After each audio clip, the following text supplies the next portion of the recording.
Today we're going to be reacting to Turnstile's Glow On, one of my favourite albums from the last couple of years. Feels like it came out a little while ago now, so I wanted to re-listen in 2025 and see what it's really like. When this album was released, nobody else was doing it like Turnstile. This was such a breath of fresh air, and we went to see them recently. They played some of the songs off this album and it was absolutely euphoric, so I'm very excited to jump into this and re-listen. We're going to start with the first track, Mystery. This intro, when you turn on a Turnstile project, is not what you expect. Yeah, from the previous record, you'd be like,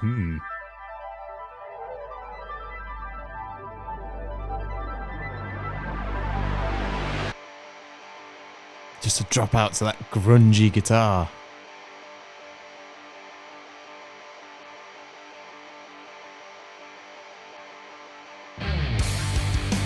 Just that huge introduction with that guitar slide just does so much. just instantly hits you in the face, doesn't it?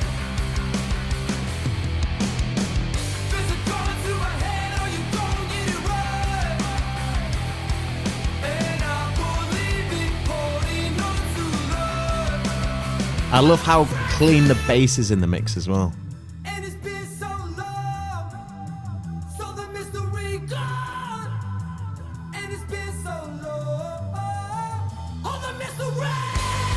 That bass riff with the drop out of everything.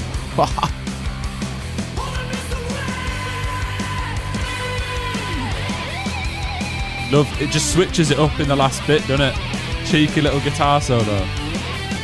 And the tone of that guitar. Woo-hoo.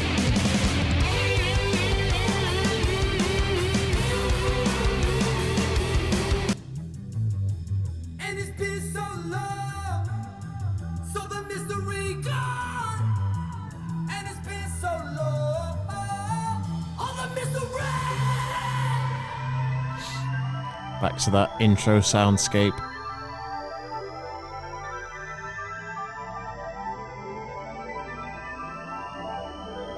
And then this last little bit starts jittering. It's like it's loading something up. It's like it's ready to go. It's like something powering up, you know what I mean? But what an introduction to the album, man. So much energy, so much hype. I love it. And it immediately sets you up for what's to come, like all the different techniques that are used in there. There's a lot of panning going on, and there's all sorts of kind of filters that they put on the instruments. They bring stuff in, they clear sounds up, they kind of start it to be a little bit kind of muddy, and then all of a sudden, bang, hits you in the face. And so much energy. I love the fact that in the first section of the song, there's a moment where the bass has some time to shine and have a little, I mean, it's kind of like a solo. And then in the end, the guitar has a solo as well. It's like we see both instruments have their moment. And with that little bass reprise in there, they then also bring that back towards the end of the track, mixed in with everything else. And it's all mastered so nicely. Sounds great. Up next, we've got Blackout. What a tune.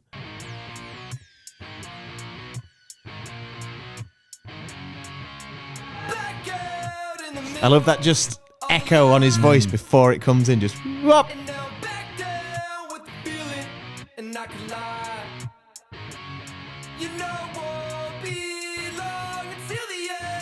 That little hi-hat, just keeping it. You know, it's something's coming.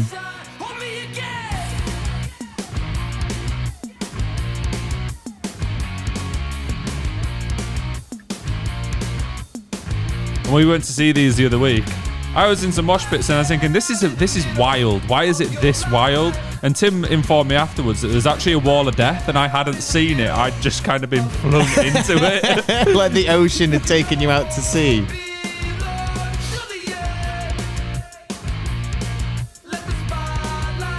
But it does, doesn't it? Especially this section. The higher tempo. Just the sea of people moving about. It's what Turnstile are to me. You can tell just from listening to this that it would have translated well live because it's just so energetic, and it does translate because this pops off.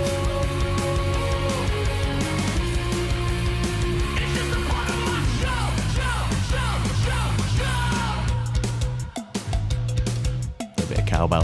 Funky Town.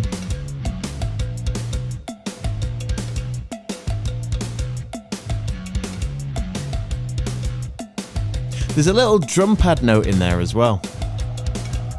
Just doom.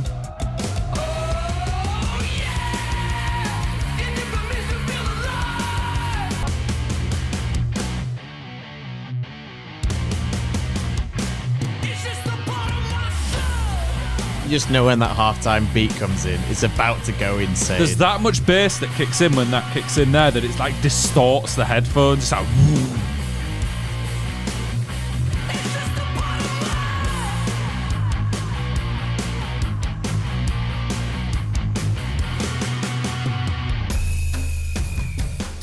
I always just love the whistle that comes in. I hear it every time. It's like it's calling end to the match, calling end to the song. I mean, another one, it's just so high tempo, high energy. I just picture ravenous people going feral to this song all the time. How they managed to deliver such a cool and unique sound over a style that is, very prevalent, has been around for a long while, is so impressive. They managed to make it sound fresh, but also still stay within the genre that they are. And it's magic. I don't know how they do it, because it's so... If you were to show somebody that wasn't a fan of Turnstile, they might say it's simplistic or it's formulaic or it's following, easy chord progressions. You try and write something like that. Well, no, I think even in the last 30 seconds of that song, we went from kind of like the standard-ish, it's still not standard, but the standard sound of that song. And in the last 30 seconds, it went in like 4 different directions. It broke down a little bit. You got that whistle at the end where then you've got some mad percussion coming in. They do manage to switch it up really well. But up next, Tim, track number 3 is Don't Play.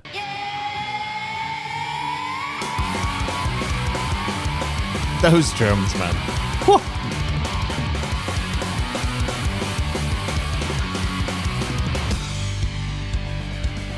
Just imagine it again. This one is so funky, like unbelievably funky. It's a dancer. Just makes you want to groove, have a little boogie, man. Moving like Shakira.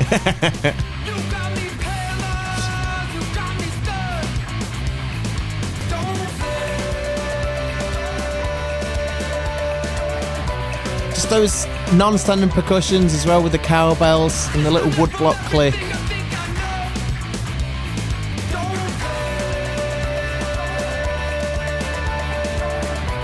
The addition of the piano in there as well. It's so subtle, so you don't really actively notice it, but it adds this new element to it.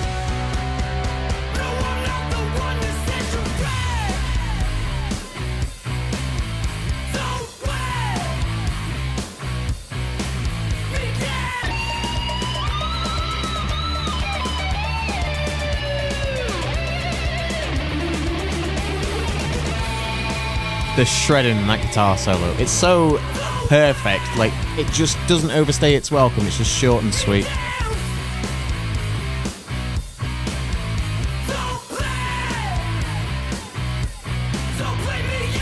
One thing I like about that, you mentioned it a couple of times, but there was loads of little elements in the background with the cowbells, the strange percussion instruments used, the piano coming in and out. It was really high tempo, but still felt quite light. It didn't feel like I was trying to catch up with it a little bit. It felt like I was in the clouds looking down.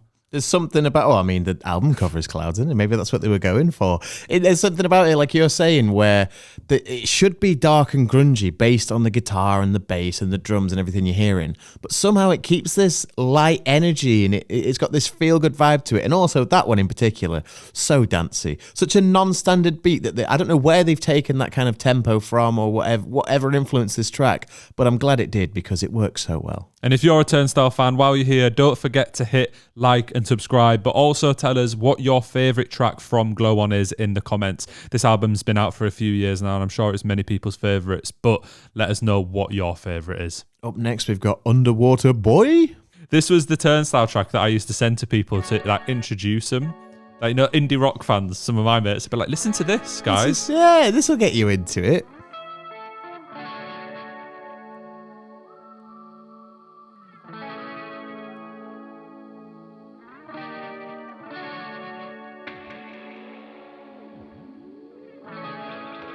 I love the effects on this one.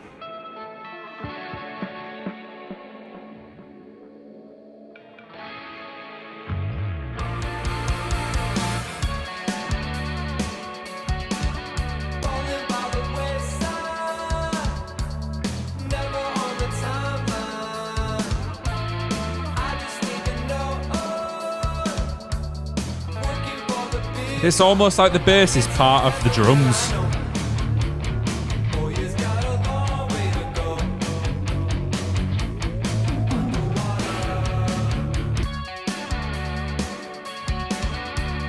Could you not just imagine Obi-Wan and Qui-Gon Jinn flying through the Gungan underworld while this song's playing in the background? Why the Gungan underworld? Of all the places they could be. I know, but... I know. No, I understand that. I get that, but... I don't know if I could see them two having this on.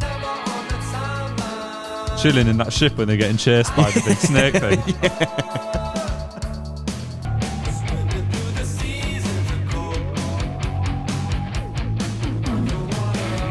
All the panning and the effects does make it feel like it's just being played underwater.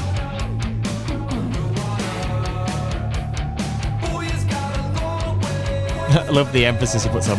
Boy! Boy. Boy!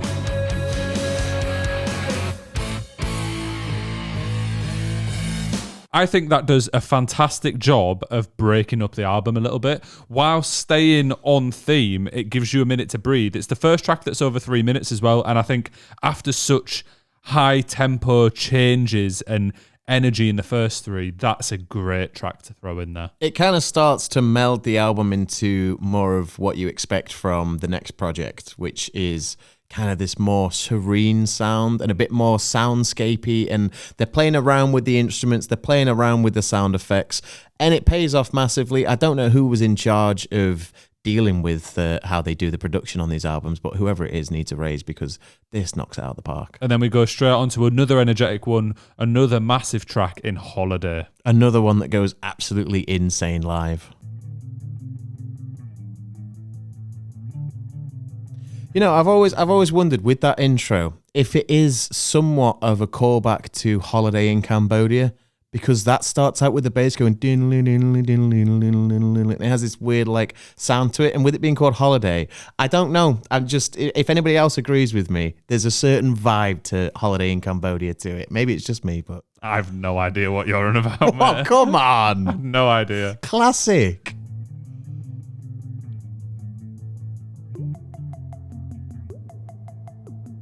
And it's still got that kind of underwater vibe. That noise is so satisfying. All of a sudden.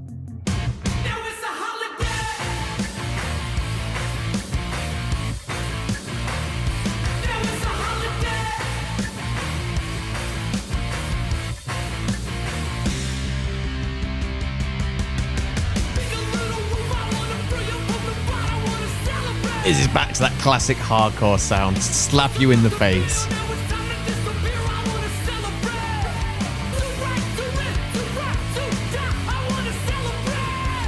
I love the vocals on that part. Because it's just offbeat. And I quite like that lyric. Beauty is built not from outside. Got to build it from within.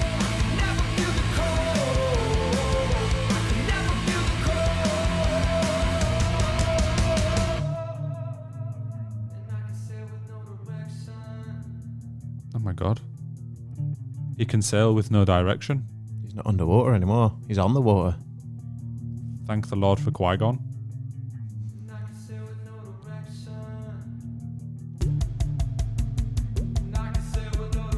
That bass drum matching the tempo with the boop boop beep boops. This just perfectly builds up that anxiety, doesn't it? That anxiety? You're nervous? Oh no, they're going to break down.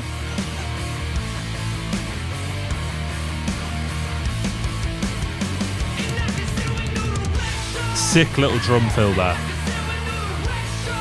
I don't even know what that sound is on that ending riff that comes up a couple of times, but it sounds like you're putting plates in a cupboard, like you're dropping a plate on I don't know what it is, but there's so many sounds and different weird little elements going on that there's so much to listen to. Every time you listen to this album, you'll pick up something else. Like this time round, I'm hearing so many different elements that I've never even noticed before. We're 5 songs in, and I would argue that the first 5 songs in Glow On is one of the best opening runs ever. Like, as in on an album, for the first 5 songs to be that good and that high energy and kind of introduce a band to you and show you who they are. I think at the end of this decade, this is 2021, there won't be many better albums that open in this way. Yeah, no, I agree with that, especially if you're taking this decade. I think prior to that, there is some out there that you could definitely... Yeah, like if I'm looking... Yeah, obviously there's other ones that are good, but I'm saying in terms of recent albums, I can't remember listening to one where I've gone, all 5 of the opening tracks are so good, so polished, and so unique at the same time. And especially within this genre and genres adjacent to this, because this was kind of groundbreaking in the way that it was. And like you were saying there with the Underwater Boy, that's the one that you use to introduce people into the album. This is kind of like the album that's like accessible, I think is the word for it, where if you didn't like the hardcore stuff previously or you just couldn't get into hardcore, this is like a nice little leg up to say, no, come on, come join us. You'll enjoy it. You'll like it. Turnstile fans, obviously not all of them, but a lot of Turnstile fans actually really piss me off with that. Because I'm like, why? Oh, dear. No. But why, when a band evolves a little bit, they've still got a lot of those hardcore sounds and elements, even in Never Enough. And everyone's just like, yeah, but it's not like it was 15 years ago or 10 years ago. It's like, well, yeah, obviously. No, bands are not allowed to change their sound. Sorry, Tim, I forgot about that. Let's move on to Humanoid / Shake It Up. And this, they shook it up. They knew.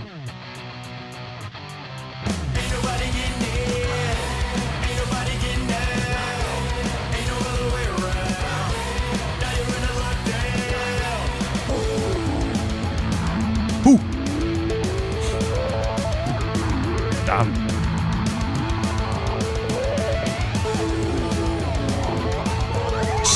So much crazy shit going on.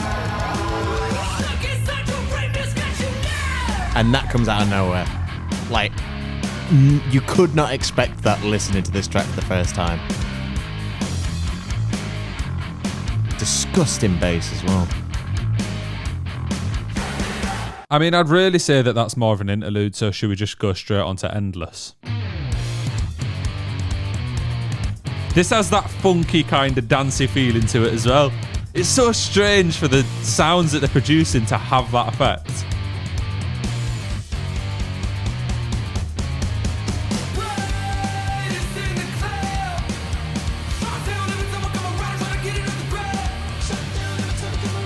Is that one of the other band members with those vocals? I think it must Somebody be. let us know. Is that one of the other band members?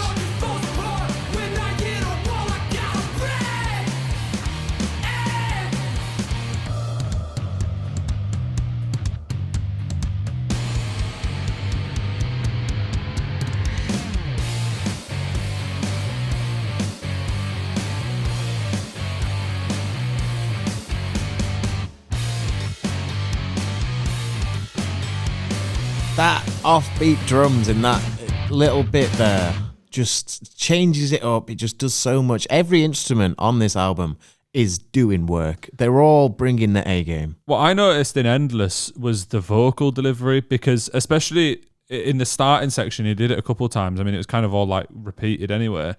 It was more spoken word, almost like rap at one point. You know, that, and I've not heard that yet. Like what? That was actually pretty accurate, I thought. Auction house guy. But then he went to singing and then kind of went to the more in between and then went back to his auction house style. So I just like the fact, I feel the vocals on a Turnstile project are important, but it just feels like another one of the instruments, whereas in that, this stood out a little bit more to me. Yeah, I agree with what you say. I think that a lot of the vocals and the lyrics and everything to do with that is very much so like not the forefront of the band, and I don't think it's ever been the forefront of the band, and that is kind of, you know, harking back to the hardcore roots, and I really like that. I like it when it's not like, oh, this is the front man and the band. It's just, this is the band, and I always enjoy that way more. It's time for us to fly again, Tim. Beautiful. Why is that funny? I'll have a smatty. Excuse me? If you know, you know. Out of nowhere, again. Just fucking gut punch. The You just say nut punch. guts.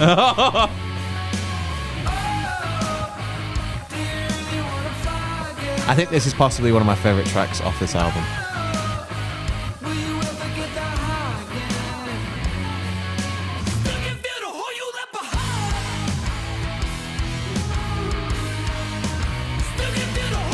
I never noticed that long nights. I thought that was an instrument. Like, I always thought that was like a violin or something. I didn't realise he was saying words. I thought he was just going, you know, like in his little ghostly That's what I mean. voice. I thought it was some sort of... Sick guitar again. Just enough of a guitar. A little bit of shredding, no more. That oh is so contagious. I can never get it out of my head.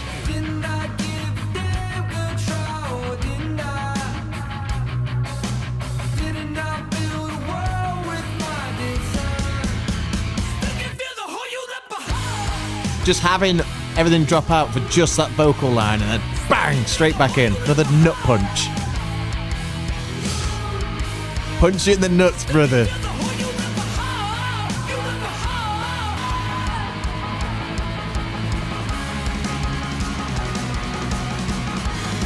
Incredible drum work. Insane. There's been a few times on this album, especially I think it was in Blackout and Don't Play, and this happens a lot in pop punk, where when all the instruments are dropping in, there's like this big, massive bass kick, and it's like... It always sounds like a bomb and dropping in like a sci-fi film, do you know what I mean? And then you see it go... But they've used lots of really unique and strange sound effects throughout this. Like, we had that, and then in Underwater Boy there was the underwatery stuff, and same in Holiday, it kind of started with those vibes and then we kicked in with the energy, and there was little bits in that again where I feel like I'm going on like a strange little journey where I'm noticing all the different tiny elements that I haven't heard in this album before, which is like this series is quite cool because obviously I've heard this loads of times, but I've never like dived into it and tried to understand every part of it. It's almost got like a psychedelic feel injected into it on top of the hardcore style, and I think it works so well. And the fact that nobody has done this prior or been able to execute it similar since, I'm sure nobody would try and bite on this style at this point, but it's so unique, and I think it is rare for this new kind of genre bending type of stuff to happen so like well, because people try it and, you know, they try and change too much and they go way too far down a route. This is such a nice little kind of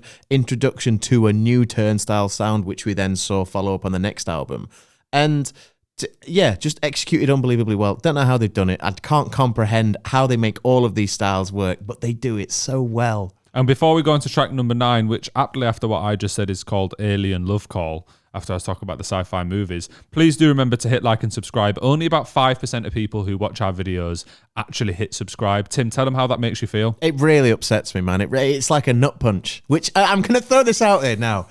Turnstile's next album is going to be called Nut Punch. I really hope it's not. But look, we want Tim to be happy, so hit subscribe. Up next, Alien Love Call. That snare is so dry. Oh, featuring Blood Orange as well, by the way.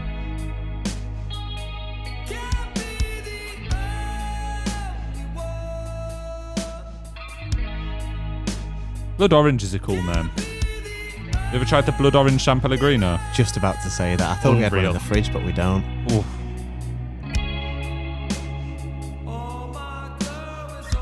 It's got such a lounge feel to it. Just nice and drawn back. And in the same way as Underwater Boy, it's just a moment to breathe away from all the energy. Love is in the heart, it came like a dream. Loners out to roam, sewing at the seam. Light inside of me, hard enough to be. Locked inside my heart, floating in the dark. Back with that sound from the first track.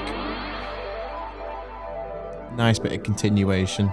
It kind of feels like this could be the end of the album, weirdly. If it ended now, it'd make sense, wouldn't it?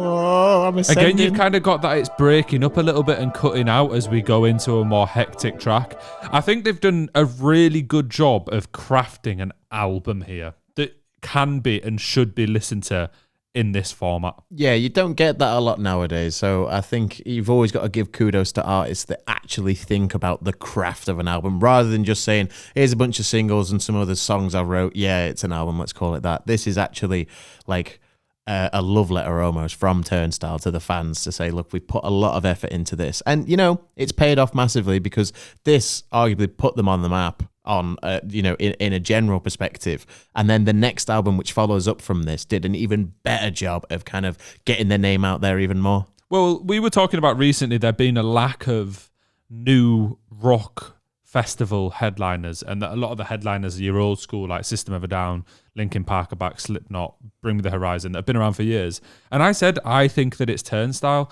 Like, obviously, Glow On was massive, Never Enough, even bigger. I think one more album and they're going to be on that top headliner level. And listening to this album again makes me back that and completely understand why, because they're just so talented. And after seeing them live as well, they can control a crowd. I've never seen such a lively crowd with that many people bouncing around. It was a wild world. Oh, come on. Up next. You always have to throw the up next in there. It's gotta make sure people know. Again with that cowbell.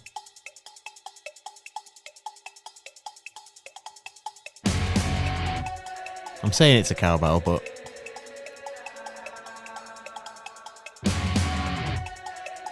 Homie's going to be on stage with like 100 cowbells next to him.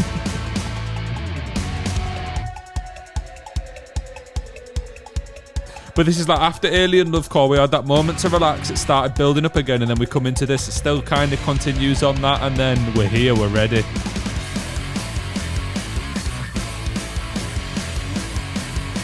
It's got a lot more of a punk feel to it, doesn't it?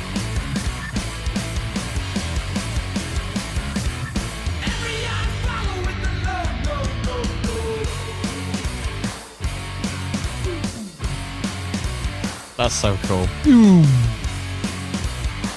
Back with the claps again. Get the crowd involved.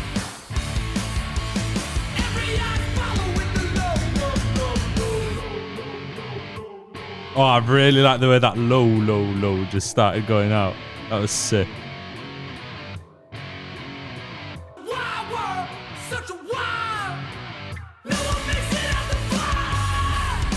Again with the use of panning, just having the guitar on the left the whole way through. As soon as everything else comes back in, bang!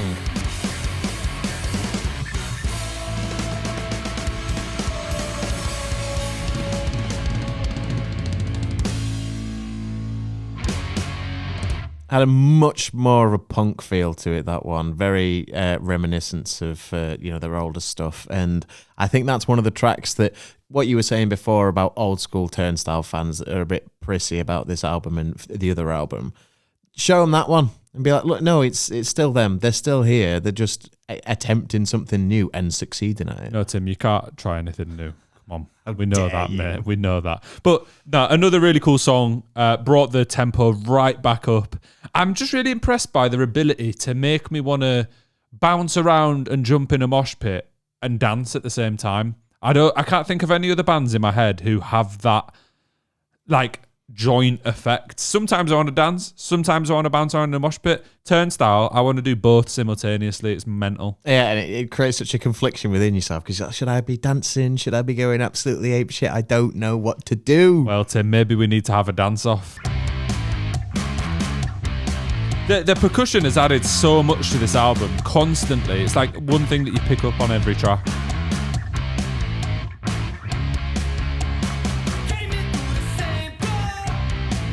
Know what I mean though? Like again, it's got that little. I feel like I've been Shakira this whole video, just shaking my chest. Shakira even do that? She do the belly dancing? Fuck knows.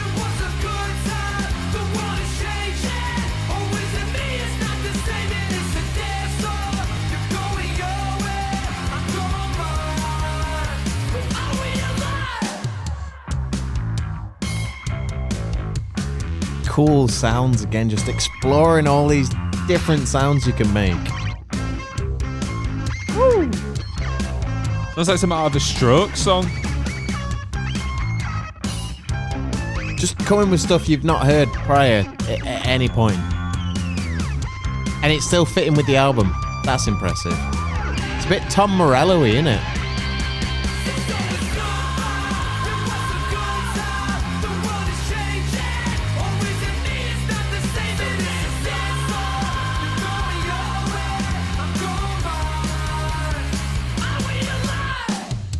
Cool way to end the track as well, just like a big scream and the drums stopping. It feels like it should go on for another 10 seconds or something. Yeah, I love that. Again, makes me want to have a dance off, genuinely.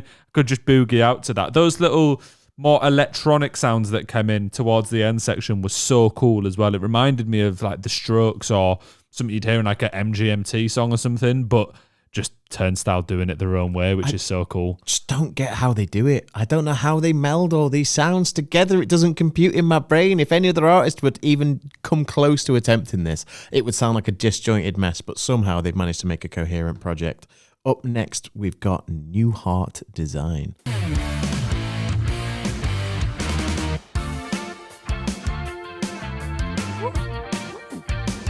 Shakira's back. Oh, don't you know, think of a hip thought now. And this actually is just more like an indie track. We've had that more punky feeling. Now we're back to a little, well, not back to, now we're to a bit more indie. That muted guitar sounds so nice. It's almost jazz-esque.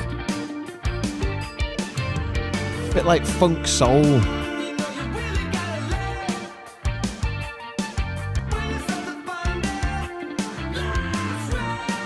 Do you think it's actually quite sad sometimes when you realise that life's real?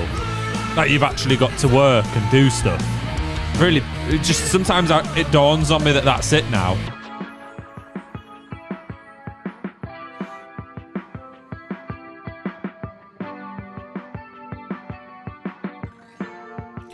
Rink. This feels like a proper outro. It's like, thank you for visiting the Glow On Museum. This feels like if Turnstile wrote music for lifts. Yeah. Elevators. Please come home. Please, Ostella, come home. I felt personally like that was the first time we had more of like a indie rock vibe throughout a whole song. But only a couple of songs ago, it was more punky and heavy. And I love that. I love the variation. As someone who listens to a lot of different genres, that is exactly what I'm looking for. Yeah, they're taking styles from all genres. They've done it for the whole album. This track is a great example of that. They work it so well, and yeah, just smashing it. Up next, T.L.C.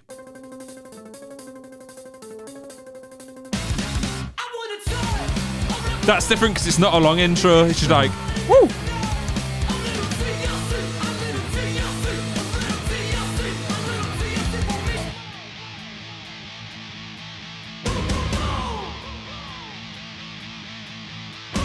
I love the drum accents with the boom, boom, booms. Kofi Kingston just appeared. Get 5 big booms. You actually kind of look like that guy. Big AJ. Yeah, you kind of look like the kid. A double chocolate cookie.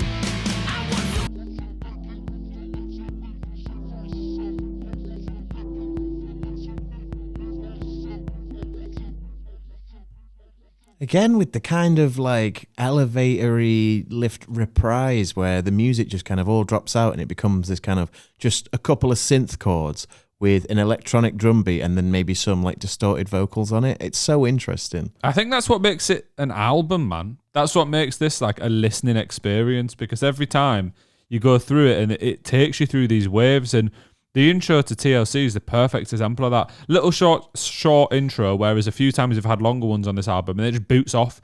Pretty repetitive. 1 minute 43, just fucking fires you about, and then it's done. And live, it goes absolutely insane. But to be honest with you, it's no surprise. Oh, we're on a roll today. These segues, you need to subscribe for more of these segues. They're not that good, really. I doubted myself. Tim, you looked at me, you were like, what? Yeah, they are. Yeah, I know, they're great. This is more of an interlude, so should we just go straight on to Lonely Desires? Featuring Blood Orange. Big ups Blood Orange, double feature.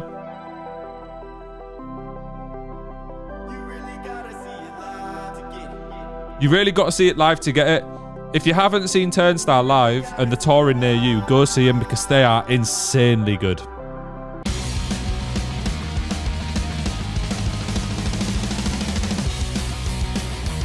So much energy right out the gate. That drum build up. Oh, they just let him loose. Let him loose. Go crazy.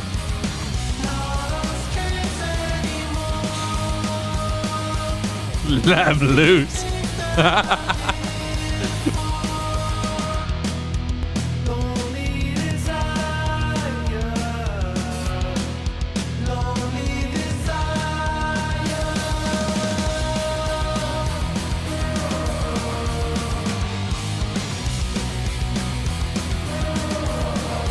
That glow on there again could be mistaken for an instrument. If that was like a deep violin note, it really wouldn't surprise me.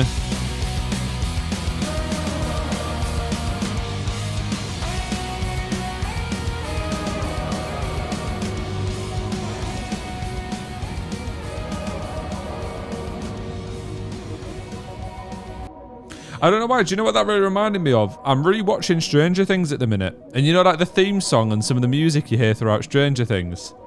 Does that not remind you of that? Never watched it.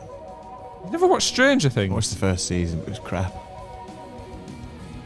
You're a weird guy, you, man. Yeah. It's back. I think it is cool to have this kind of, because it's almost like you're falling asleep. It's like you're going into a dream because it's kind of like, oh, okay, I feel like now I'm in falling hospital asleep. and I'm coming in and out of consciousness. Oh, yeah, that too, but I'd say sleep is a better example. When have you been in hospital coming in and out of consciousness, dude? Has that never happened to you? No. But yeah, that kind of feeling of, oh, here's the music back again, and then back into this lull, and then, oh, bring it back up a little bit, and then back out again. And to end the album by saying the album title over and over again is such a Giga Chad move of just saying, this is the album, this is what it's called, and then having that little noises that then, if you wanted to re-listen to the album, it leads back into the first track because we start the album with that sound. I fucking love it when artists do that, man. I thought that was a very nice way to end the album. Again, give us that moment to relax after a bit more energy in T.L.C.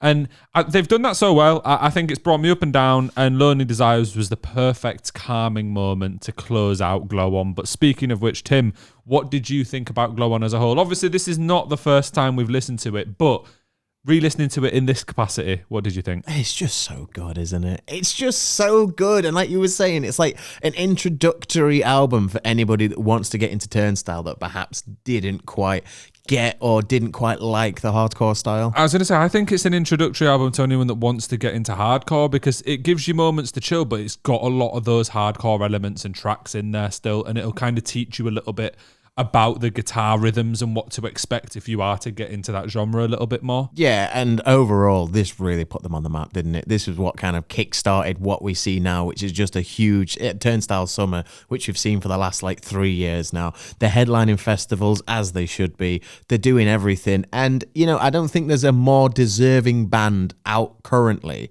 that deserves the success that Turnstile are getting now. You can see the work that they put into this album when you re-listen to it. You can see the craft that they put into it. There's a lot of effort throughout it. It shows. Their live shows, they're putting a lot of effort into those. They're putting a lot of effort into fan communication and doing everything like that. They're doing it all right, and there's not anybody out there that's more deserving. I know it sounds really weird, but Turnstile kind of give me this weird...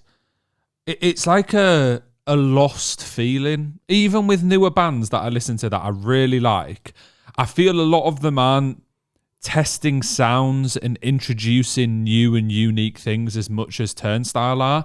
And I really like that. It gives me a bit of a youthful feeling. Every time I listen to one of their albums, I go, or at least the last two, Glow On and Never Enough. I like the previous ones, but I feel like they were more on one track, that track just being hardcore.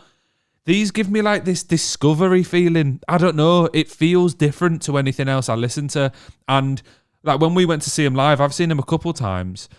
There's not everyone with the phones out the whole gig, and everyone's living in the moment. It kind of reminds me of like PlayStation 2 and PSP, and I don't know. It gives me that like there's enough, and they use the modern technology of music enough, but don't rely on it. But it's there still. I really don't know how to describe what I'm saying. They just give me this very unique feeling. It gives you the nostalgic feeling with the discovery feeling in one. It makes you feel like it's comfortable to listen to because you're like, oh, I've heard these styles before. But there's enough in there to keep you intrigued and to keep you thinking, oh, what's going to come next? What could they possibly be doing next? And especially with Never Enough as well. That in itself is just absolutely out there in terms of styles. This, though, I see what you're saying. It's got that dreamlike quality to it where by the time you finish the album, you think, oh, I could listen to that again right now. It's such a good feeling. It's comfortable. It's warm whilst also being brutal. Like, I don't know how they've done it, but they've done it and they've done it well. Well, that was Glow On. If you want us to listen to Never Enough on here, let us know in the comments. We did do a review of that when it came out, but we've never actually sat and listened to it. Or some of the older Turnstile projects. We enjoyed that so much. Tell us some other stuff we should listen to down below. Don't forget to like and subscribe if you did like what you saw. We'd really appreciate it. It really helps us out. And thank you very much for watching.